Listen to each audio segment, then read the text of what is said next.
a special guest from South Africa, and we would very much like to hear of all the things going on, the Ramakrishna Center and the activities there in South Africa. He's come with other devotees, and so I would ask Barry if he wouldn't mind to do us the honor and privilege of coming and sitting and telling us a little bit about the South African Center. Revered Swami Vimukthanandaji Maharaj, revered Swami Purnanandaji Maharaj, brothers and sisters, it is indeed a pleasure and a blessing to be amongst you here in Ireland, and it's only through the grace of the Holy Trio and the invitation of our two Maharajas that we're able to join you for this Gita class and to spend a few days here in Ireland. When we arrived here, we led to believe it was extremely cold, but the warmth and the overwhelming love and hospitality that we received since last night, it's been really warm. So we're glad that we could be here. I thought when Maharaj asked me to speak a little bit about South Africa, how would I do it? Would I just stand here and tell you all about it, or could it be interactive and you could ask me specific questions? But Maharaj has already said that I should guide what I tell you with regards to the Ramakrishna Center and its activities in South Africa. So, yes, Ramakrishna Center started way back in 1942 in South Africa by a gentleman from the country, at that time gentleman because he wasn't a Swami, but he had an interest, and later became known as Swami Nischalananda. He went over to India and he studied, and that was the origin of how it started in South Africa. And then he came back to South Africa and he introduced it where there was no building, just like you have here in Ireland. So all great things start in a small way. And that's how it started in South Africa, by just one person's passionate desire to bring Sri Ramakrishna to South Africa. And now in South Africa we have 7 large centers and several smaller groups of devotees, which total to 16.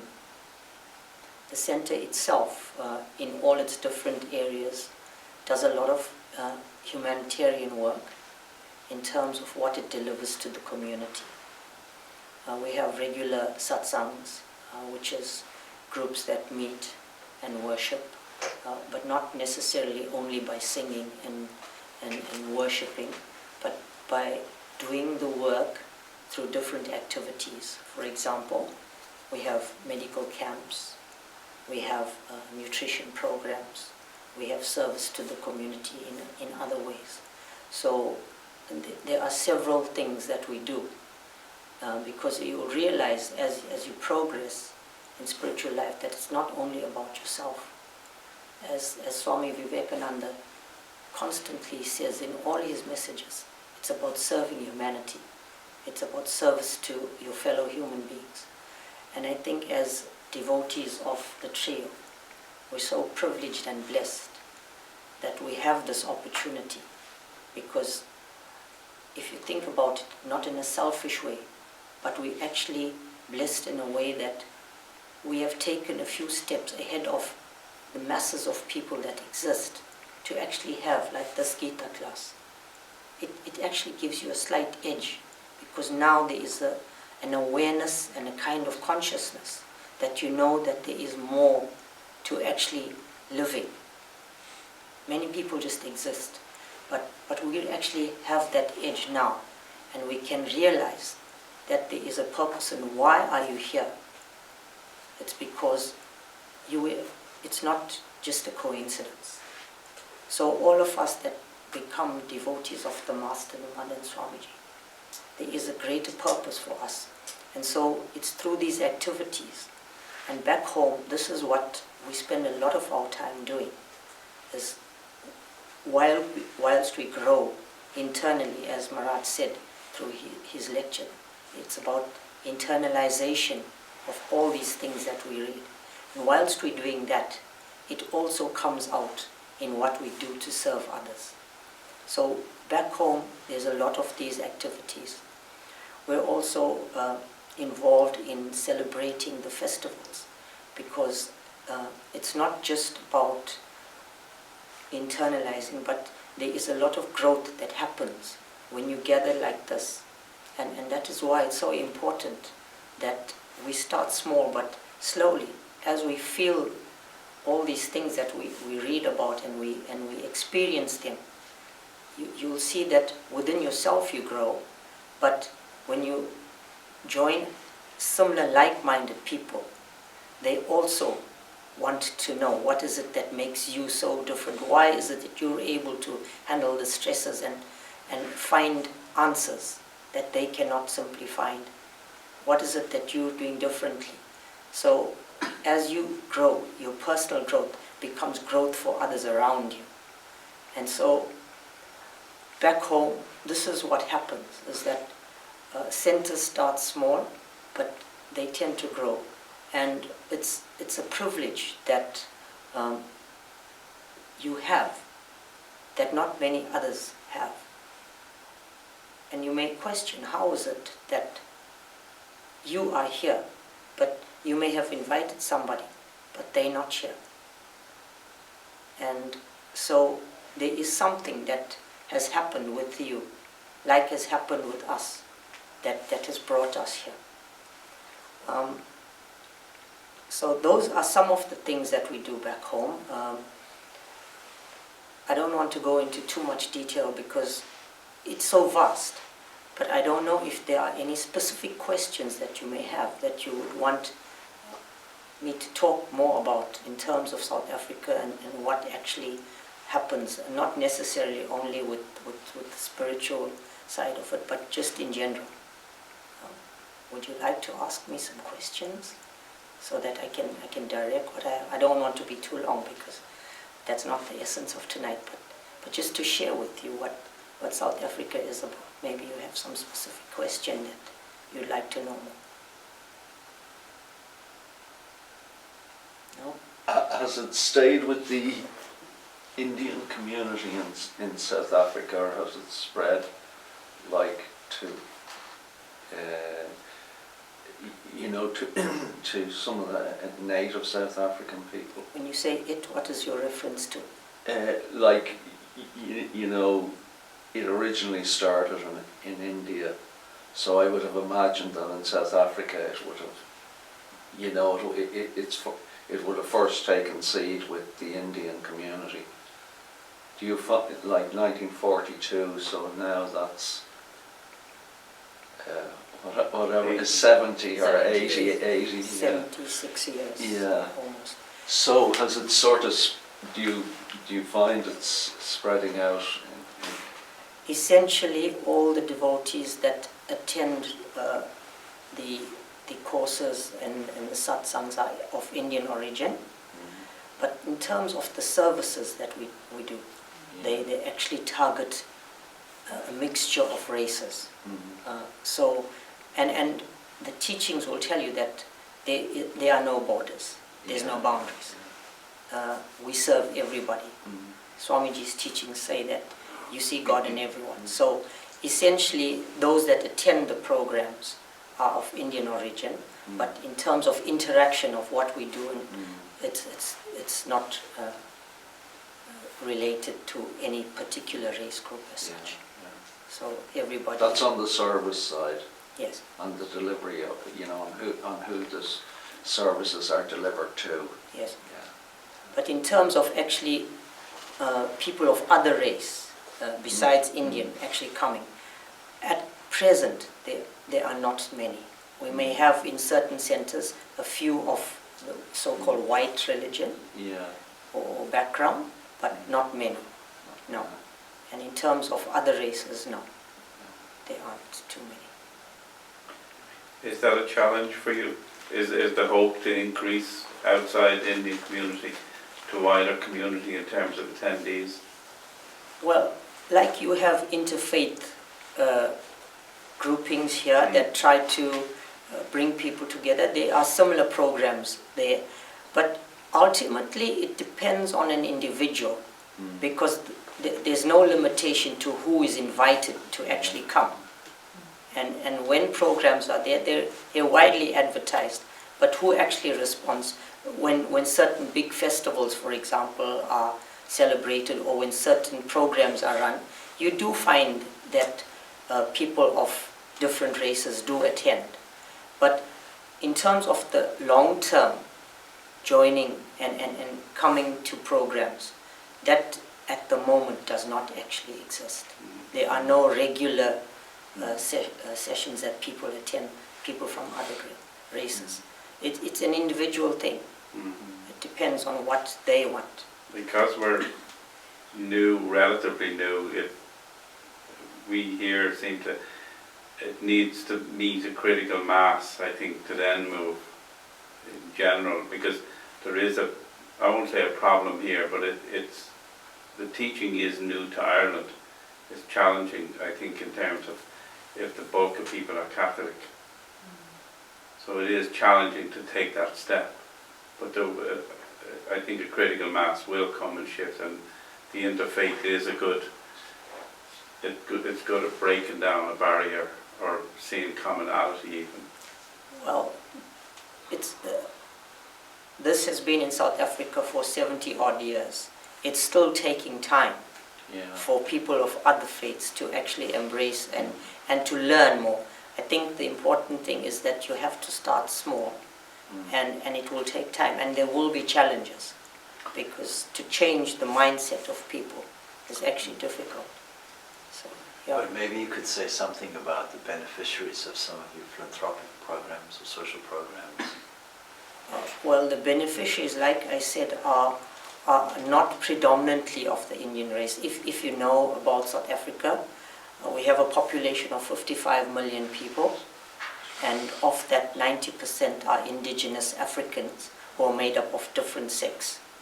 And most of our programs, because of the level of poverty and need, most of the programs they are the beneficiaries of. For example, in terms of the nutrition program, the medical camps. Not that others of other race groups are excluded, but in terms of the demographics of the country, they are the majority, and the need is amongst them. So that's where it's not necessarily targeted in their areas, but they are the beneficiaries of the services that are provided. Would it be fair to say that South Africa has the second largest population of Indians outside India? That's correct. Outside of India, South Africa has the largest concentration of Indians in the world. Indian origin.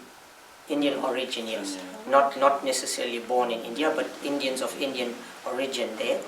And that has happened simply because way back, it's documented as the 1960s, but in the 1920s, that's when the first Indians actually arrived in South Africa. And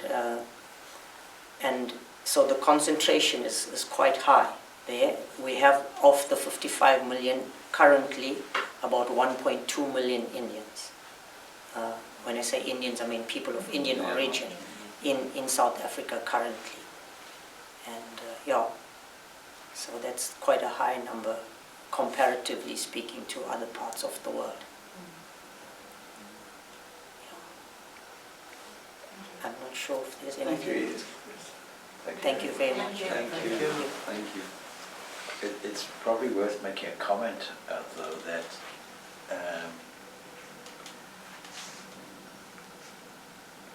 Swami Vivekananda wrote Swami Shivananda a letter requesting him to go to South Africa and saying that, and I'm paraphrasing here, that the results of the work would not be immediate, but would be of a greater type than any other work accomplished. I'm paraphrasing, but it was something along those lines. And that was work for a perfect man. And for that reason, he highlighted Swami Shivananda to go there. Of course, circumstances occurred so that he couldn't go there, ultimately. But that's always struck a chord that the work there would have more overall benefit than any other work achieved, or be more significant. Again, I'm paraphrasing, I don't know the exact wording here.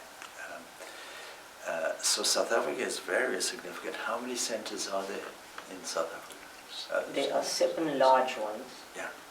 Predominantly 3 in Durban, and then 1 in Pietermaritzburg, which is about 80 kilometers away. And then you have 1 large one in a place called Newcastle, which is about 4 hours from Durban. 1 in Ladysmith, which is about 3 hours from Durban. And then you have 1 in Johannesburg. So those are predominantly the larger centers, but there are smaller groupings in other places where there are devotees that are also running programs like Escort, ETT. Yeah. So, for example, at the main center, I suppose it's really because Swami Vimokshananda was there for 8 years, but just to give people an idea, on a typical satsang, how many people would come to visit? On a To typical attend? satsang? Yeah. Well, it varies from center to center because of the concentration of people in each Yeah. city. But if you take Durban, Red Hill, yeah. which is one of the largest centers, you could have up to 100, 150 people for a Okay. typical center. For a typical. Yes. And for a special celebration? Special celebration like Kalpatru Day, you could have anything 500, 600 Guru Purnima, sometimes even 700. It just depends on Yeah. you know. So we're dealing with a very different scale of things. Absolutely. Absolutely. Yeah. In our city, which is about 80 kilometers away from Durban, in a typical satsang on a Sunday morning, which lasts an hour, we'd get about 40 people. Yeah. Because it's a smaller city, Mhm. a smaller concentration of people. So we get about 40. But on a bigger function, we'd get about 80 to 100 people. Yeah. I have to comment, we're not really doing too badly. And the reason I say that, and I'm quoting the retreat that we had, on the weekend, because that was the largest number of people we had. But what was significant was that up until then, we had, in the 9 or so retreats that we've had, we only had 1 Indian attending. And this was a significant shift, that we had approximately half of the attendees were from the Indian community. Not that we should divide into things, human as a human, that's the point. Yeah. But culturally there's a difference. And in a retreat you have to cater for both kinds of backgrounds. And then of the I'll use the South African term, the whites, attending, all right, and this is one of them, so it's all right. They're all Roman Catholic, essentially, or from Roman Catholic background, and when I go up to Northern Ireland, there are Protestants within the study group. Yeah. So I think, yes, the interfaith movement has been significant, but the reason why the white attendees attend is not because of the interfaith movement. It is completely separate. And none of them came through the interfaith movement. And all the interfaith movement is valuable because it gives us an interfaith connection and is a significant part of what we do. But we're dealing with people who don't want to, who regard us, put it this way, who regard us as a different religion in the same kind of genre as Islam, Christianity, and even the sects within Christianity, Baha'ism and so on. And so, while that's their view, our view may be very different. Our view is more, we are Vedantins, and therefore we accept every religion and try to promote the harmony of religions on that basis, rather than a basis of negotiation. What I mean by that is that if within faith communities, such as in Christianity, the way that ecumenism has worked unsuccessfully is, look, we'll make this adjustment if you make your adjustment. You know, we'll knock out this and you knock out that, and we can accommodate each other. And mainly on the ritualistic side of things, and in some cases the dogma side of things. So my view is that the fact is, yes, we're still a vast majority of Catholics in the country, but every person is interested in the same thing. Every person wants to move toward a state of happiness, freedom, the common human questions of it. And they may not find it in the places that they've grown up in. And they may find it in the places they've grown up in at a deeper level. And that is why we've taken people on retreats down to Limerick, you know, to accommodate that. That's a different style of retreat. It's the same basic retreat, but it's people engage in the liturgy there, and they enjoy that. So if I can highlight, for example, on our own retreat on the weekend, I was asked, was there Mass? That is the Roman Catholic Sunday ritualistic, what may be considered by fundamental Catholics as a very essential part of the week. And so I was asked, I made an inquiry and put it to the group, and 2 people wanted to go there and do that. And so that's something we would always ask, knowing that it's a weekend, knowing that there's a Sunday, and knowing that Sunday is important for that, to them. So it's on that basis that we proceed. When people see that we're not trying to convert or change anybody, but quite the opposite. In fact, we are trying to convert them back to their own religion, actually, to put it that way. And not necessarily that, but if it suits, you know. If they feel that that is what they're familiar with, and what they've been brought up with, and what their path is, you know. And it's a deep path. But Vivekananda was very bold in what he said. Bold, by the way, in Irish means naughty. so it's not bold in that sense. I mean bold in the sense of, you know, very direct. Courageous. Yes, yeah. But he said about Catholicism, he says that Roman Catholicism has great, great depth, but insufficient breadth, which is curious because it's called Catholic, you know, which means universal. And then he remarked that the Unitarians, and he spoke of many Unitarian churches, have great breadth, but no depth. And if you can combine those, if you can have something with great depth and great breadth, and this is what Vedanta provides, both. And if that flavor is passed on, and it is, by the way, through the grace of Sri Ramakrishna, this is happening. We couldn't imagine. When we left the retreat on Sunday, there were little things that really impressed me, and this was one of them. The Catholic priest who was maintaining the section that we had the retreat in, his departing words were, "This place has been blessed by your presence."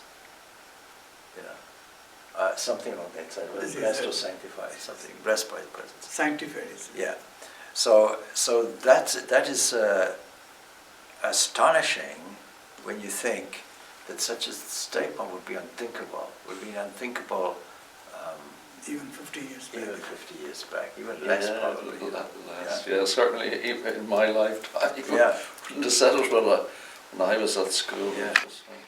So there's a shift and a natural fit for us here. But what I'd like to do is any more questions for Barry? Sorry, I'll just deviate a little bit here. I'd like to thank you very much. Thank you. For your input. I mean, South Africa is an amazing place. 7 centers, and that many people, 1 million Indians, and And when I say 1 million Indians, how many of those would be Hindus? 65%. About 65 About to 65%. 70%. Yes, yeah, 70%. But there's a very significant diaspora outside of India. Yeah, it is. So, and when Vivekananda wrote that letter, he said he was specifically talking about the Indians settled in South Africa, to look after them. That's specifically what he mentioned as well. He also said that the work would be not to create any strife and confusion already present there, to work patiently, diligently, and slowly. The rewards won't be immediate, he also mentioned, those kinds of things. It was on that basis that Swami Nisrasananda, with a handwritten letter, copy of that letter from his friend Swami Ramakrishna, went to South Africa, in southern Africa, and took that as his life's work.